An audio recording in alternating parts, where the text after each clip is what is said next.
Hello everyone, I'm Emelena. This is what I look like. Back when I started this channel, I was mainly focused on mental health. I wanted to do gaming content, but I also wanted to talk about what it's like living with a severe mental disorder and trying to blend in with a world not made for you. I still have a desire to do that. One of the things that happened on this channel is, since I'm a gamer, obviously when one of my gaming videos blew up, I decided, oh, my subscribers want to see more of that content. They want me to talk more about that game. Now, I love Project Zomboid, and I can honestly say Project Zomboid taught me a life lesson. I did not expect Zomboid, a zombie survival game, a 2D zombie survival game, to teach me a life lesson about appreciating the breath I have in my lungs. The reason Nier Automata and Death Stranding affected me the way it does is because they are beautiful pieces of art. Releasing only Zomboid content for the last couple of months in order to chase views in the algorithm has resulted in me being quite depressed and unhappy. And I realized the reason why is because I still want to talk about the stuff, I still want to talk about what I came here to originally talk about, my mental disorder. It's not a fun disorder to have. There's nothing about it that I wish to glorify, but I do want to talk about what it's like to live with it. Why, you might ask? Because not a lot of people who have this disorder are willing to be open and honest about it. There is a wave of awareness on social media of people trying to be kinder and more understanding of people who have neurodivergent or who are neurodiverse. Sorry, I don't know how to talk. And people who have mental disorders, right?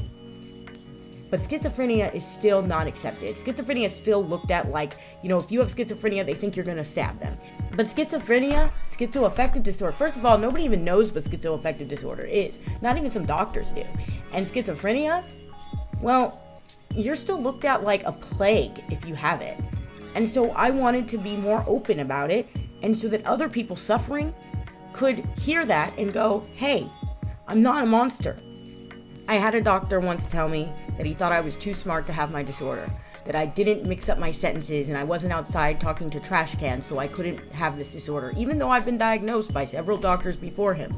And I've been on meds for a very long time, and I know what I experience. Now, on the one hand, I know that one of the reasons why he may have been cautious about it is because of the trend of people self-diagnosing. But at the same time, nobody's self-diagnosing with schizophrenia, which leads me back to my point, right? My point is that it's not seen as something cute. It's not seen as a cool disorder. Like a lot of people seem to glorify mental health disorders. They seem to glorify being autistic or having ADHD. They seem to glorify depression even. Nobody's glorifying schizophrenia. Nobody's glorifying that. Nobody wants to have that. Nobody wants to be labeled the fucking stabby person. That's my kitty. Yeah, Big Kitty wrote the script for me and I just ignored it. So, she's pretty pissed about that. It's okay, Big Kitty. That's my producer. Okay, I'm back after realizing I was basically choking myself with the tie. I had that shit like all up on my neck. I'm back. Anyway, so the point of the video was to talk about what it's like living with schizoaffective disorder and how I navigate a world not made for me, and how video games have helped me understand what it means to be normal. So when I first started thinking about this video, the first thing I did was get on Google and Bing, because I still use Edge, and I also use DuckDuckGo and Britannica, and type up schizophrenia in gaming. That's actually what I typed. And I came across a whole bunch of reports about, research they've done on gaming. I found a couple of very interesting things. Kids who play games such as Undertale, specifically Undertale, games that garner empathy and make you care about the other people in the game, that are more about giving, obviously those cause kids to be less disruptive, more empathetic, more compassionate, and kinder. Great. However, games like COD cause kids to be more disruptive, less compassionate, unempathetic, and meaner. Which one of those games is more popular? You might look at Undertale and go, look at the intensity around it. Everybody loves Undertale. Look at all the videos, all the massive discussions. This game is going on 10 years and the fervor for it has not slowed down. But look at COD. That is the biggest selling game in the world. It's scary when you actually look at the numbers. You think that people are obsessed with Undertale? The normal population is obsessed with COD. One of the most violent games out there and it causes people to be disruptive and unempathetic, right? Games that focus on violence cause people to be less empathetic later in life and as children. And these reports we're talking about in how they act in class and also later in life. But I was weird. I was loud, obnoxious, I yelled a lot, I had a whole bunch of unresolved trauma as a child because I came from an abusive household, and I was just constantly being disruptive and everything. However, the thing that taught me to be a better person was literally video games. Now I'll tell you a story. I played Tomb Raider 2. I played all the Tomb Raiders as a kid, right? I played the first Tomb Raider when I was 10. I played Tomb Raider 2 when I was 12 or 13. And all the rest as I got older, right? The shit aged alongside me. Same with Final Fantasy, and we will talk about Final Fantasy in a moment. But the point is that in Tomb Raider 2 specifically, I don't remember what with Tomb Raider 1, but Tomb Raider 2 gave me this thought as a 12-year-old kid. Why is it congratulating me for killing 336 souls within this universe? I remember the heroic music was playing and it showed all my stats and it was killed 336, and this was something I was supposed to be celebrating. And I remember looking at that and thinking, what the fuck? As a 12-year-old, I was and I thought back and I was I killed people. Most of those kills were people. You have to understand, I was going through these levels just fucking killing people left and right. 336 kills, and the game was congratulating me for it. Now, a very interesting side note about Nier Replicant is that the idea behind Nier Replicant came from that very thought, that you show people killing in video games without any consequences, and you'd have to be insane to kill that many people. But then after 9/11 happened, you realize, no, you just have to think you're right to kill that many people. So that's kind of a tangent, but the point is that I grew up to favor the Nier series for a reason, right? Kojima also put in the idea that you don't have to kill things. My favorite devs are people who focused on the fact that you shouldn't have to kill things to get your missions done, right? But beside the point is that Tomb Raider was congratulating me for killing that many people. It was congratulating me for being a bad person. And I remember feeling uncomfortable with that as a 12-year-old. But did I care? No, I just kept going on and playing. I played another game not too long after that. Well, it's called MGS. I just referenced Kojima earlier, but you guys might know that MGS doesn't require you to kill everybody. And then MGS 2 came out, and that's a whole fucking can of worms I'm not even gonna get into on this video, but oof, talk about delusions coming true. I played this game called Parasite Eve. And in the final boss battle, she says, spoilers by the way, she says, I know you want to live, I know you were just born, but I want to live too. Humans want to live too. And I guess I realized then that being human means that your life, your happiness, your joy comes at the expense of other people's, right? But it also taught me that I should think about my actions. You know, Aya says this to a creature that for the purpose of humanity, it's evil. But is it actually evil? It didn't even ask to be born. Eve forced it to be born, and now we're destroying it. It's just something to think about. Something I thought about when I was 12, right? When I was 11, I played Final Fantasy VII.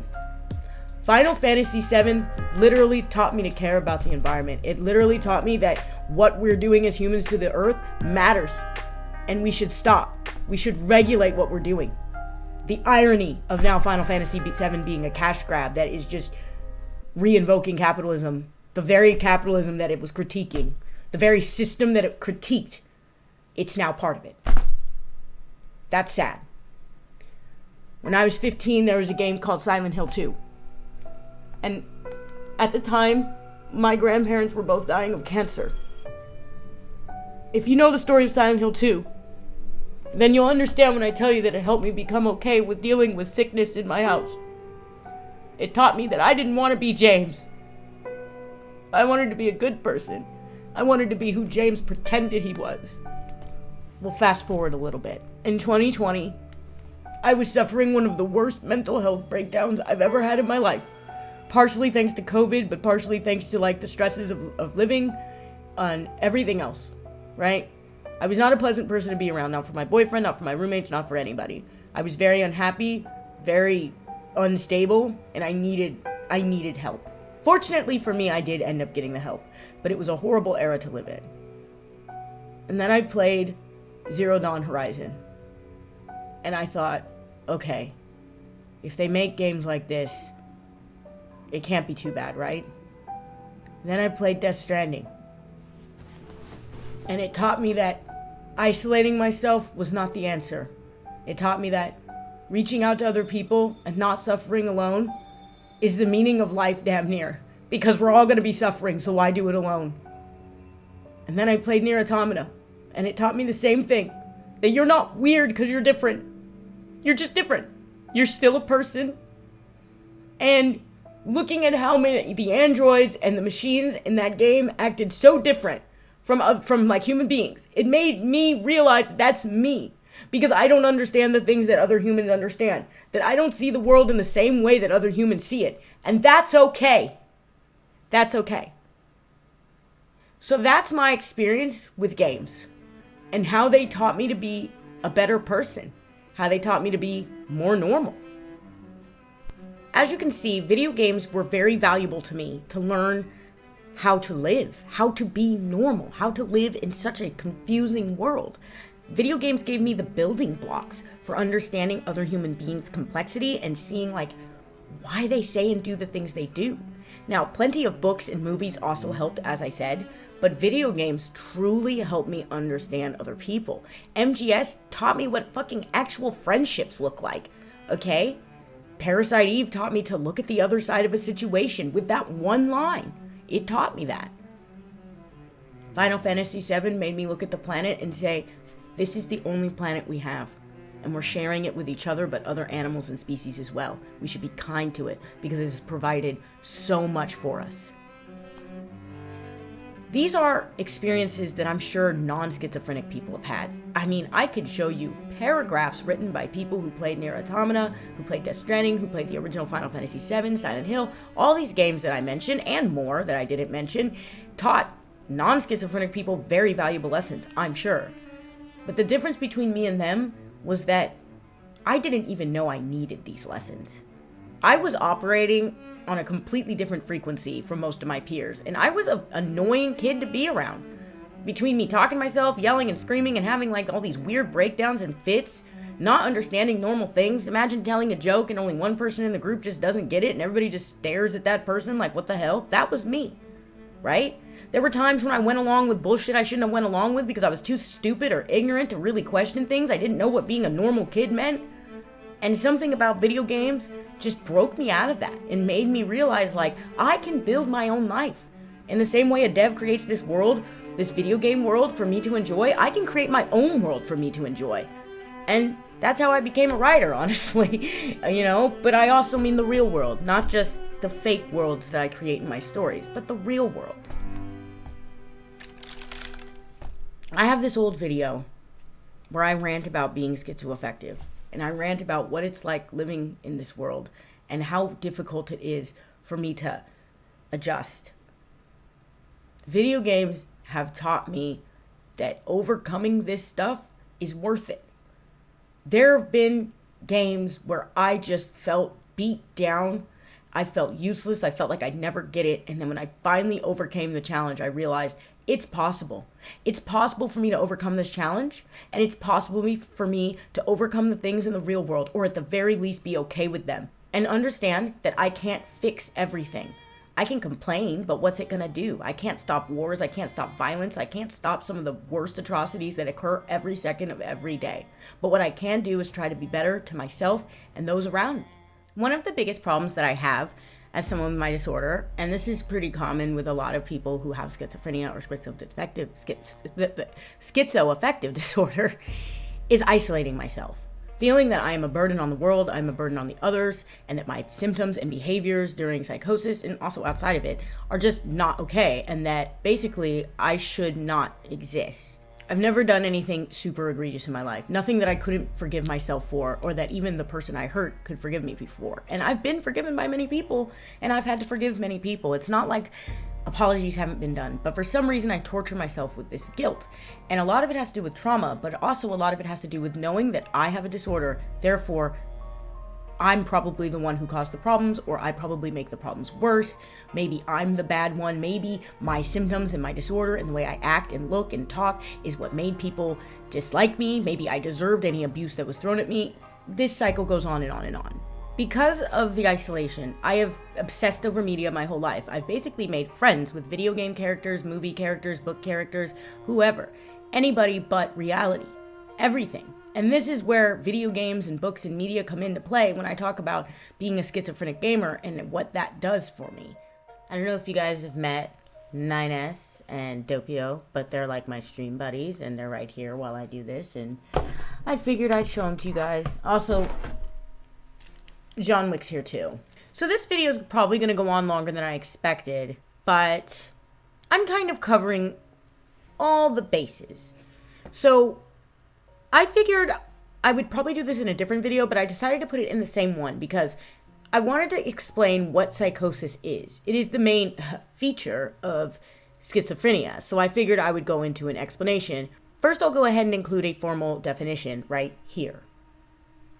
And for me, what it is basically that, but also it is so much more than that. Psychosis comes with having a whole other world and ideas in your head that no one else is privy to, no one else can see. People represent different things, and it's like walking in two worlds. One of the most relatable books I've ever read, actually, is I Never Promised You a Rose Garden, which is about schizophrenia, the character, and it's a true story, and it is so relatable, and I cannot reiterate that if you want to know what living with this shit is like, read that book. It is like inhabiting a world created by a god who was not good enough at his job, so he copied the god of the real world, but not quite well enough. So when I shift into psychosis, it's a slow movement through reality where I shift into what I call unreality, where nothing makes sense and everybody is speaking doublespeak. Most people have been replaced by clones, and I literally believe that. Like, it's not just oh, you're not acting right. No, I think that, like, people have been replaced by clones, and I think that people aren't really who they say they are. And an interesting point about that is when symptoms become a reality. But I will get into that in a second. But what I want you to know is that people not being who they say they are is a real problem now, when it used to just be not such a big thing. When I was a teenager, that wasn't a thing. You know, you saw people and you knew who they were. But now, with the internet, you never know who the fuck you're talking to on the other side of this computer. And the internet has turned a lot of former symptoms into realities. But anyway, it feels as though when I'm going into psychosis that I've shifted into another world and that I'm being punished for some reason. And I think this goes back into the guilt that I feel, but I feel that I've been thrown into this world. Where is my chapstick? Because my lips are dry. Okay, we're licking our lips today, boys, I guess. I don't know. Anyway, feels that you've been thrown into this other world to be punished, basically. It's like you're there because you did something wrong in the real world. And I think this ties back into all the trauma and all the guilt-ridden feelings that I feel. So I feel whenever I'm in psychosis that I'm being punished for something wrong that I did, even though I can't identify what the fuck it is that I did. And so everybody there is to pretend that they're normal people, but they're really just trying to punish me with using double speak, saying things that they don't mean, and slowly leading me to ruin. And like I said before, I think I mentioned this before, it feels that the only way out of this is to self-delete. Another thing about the world is that it is loud and intrusive when I don't have meds. It feels like there are constantly people outside my house talking. There's constantly people plotting things outside my house. Sometimes I have this like hallucination / delusion of this thing sitting outside, like giggling, trying to get in through my window, but then I look and it's not there. But then sometimes I look and it is there, but then it's walking away. And like, that's when I'm not on meds. And I can hear like a number of other things when I'm not on meds. People outside talking and making all these plans. I will have these delusions about, you know, aliens coming to get me. I will see things in the sky. Now, I genuinely believe that aliens are in the ocean. And I know that sounds crazy, but I genuinely believe that. But when I'm having a delusion, I think they're like coming to get me and stuff, right? And I guess this is what feeds into the believing something is true and not true at the same time. When I'm on my meds, I can still believe a lot of this stuff, but I'll also be able to tell that it's not true. And even when I'm not on my meds at times, I'll be able to be like, this shit can't be true. It's so unrealistic that it can't be true, right? And when I do take my meds and when I do have proper care, what happens is the world gets really quiet and it gets peaceful and everything calms down. And I can think straight and I can talk to people and I can do the things that I want to do normally. But that's not the case when I don't have meds and when I'm under severe psychosis. And you can have psychosis even when you have your meds. It doesn't mean that all the symptoms go away. But yeah, it can be really rough believing that these things are happening and then telling yourself it's not happening, but you can't stop yourself from like preparing for them to happen, you know? So about when a symptom becomes a reality. I mentioned earlier about how the internet and social media has really blown up things to where they used to be symptoms, but they're not anymore. Now they're actually things that normal people worry about. For instance, like people online pretending to be someone they're not, right? Now, like I said, I would think that somebody's been replaced by a clone, so obviously it's different. But with the online world, regular people have that worry all the time. But another big thing is being recorded and watched everywhere you go. This is actually the case now. This is no longer a delusion. This is no longer a symptom. Everywhere you go, there's cameras, and there are people with cell phones waiting to record you looking stupid so they can put you on their fucking TikTok and make fun of you. Being high school bullies, or not even high school, elementary school bullies, basically. You know, that's what TikTok is now. A bunch of grown-ass adults bullying you for buying a single banana. Because yes, that is something that I saw. Somebody was buying a single banana and somebody with their fucking phone was like, oh my God, imagine buying a single banana. And it's just like, okay, well maybe they just want one fucking banana. I personally love bananas. I ate a banana fucking earlier. Is that a problem? You know? I don't get it. I don't get why that's a problem. But apparently, buying a single banana warrants taking a picture of that woman and putting her on TikTok to make fun of her. And then I saw a meme with this where they said, basically, what I used to call symptoms is now a reality. And that's a very popular meme in schizophrenic groups for a certain reason, you know? Because that's what I think is happening every time I go outside. I think people are watching me. I think people are waiting to drag me off to some imaginary fucking hell that doesn't exist. I think people are taking pictures of me and sending them to the CIA and whoever else. Sometimes I think I have a fucking chip in my arm and that it's fucking sending messages to the rest of the world or to certain people who are putting thoughts into my head. Okay, that's what this shit is like, okay? And I just want to point out that people putting thoughts in your head, that's not much of yeah, it's crazy, but it could happen. It could happen. I mean, it does happen on the internet. What the fuck do you think reaction content is? That's just people telling you how to feel about shit, not giving you a chance to look at it yourself. It's like, no, watch my reaction to it. That's just people putting shit in your head. Not to mention that Elon Musk wants to actually put shit in people's heads. He actually wants to put chips in schizophrenics' heads. Yes, yes, the number one candidate for putting a chip in their head, schizophrenics, right?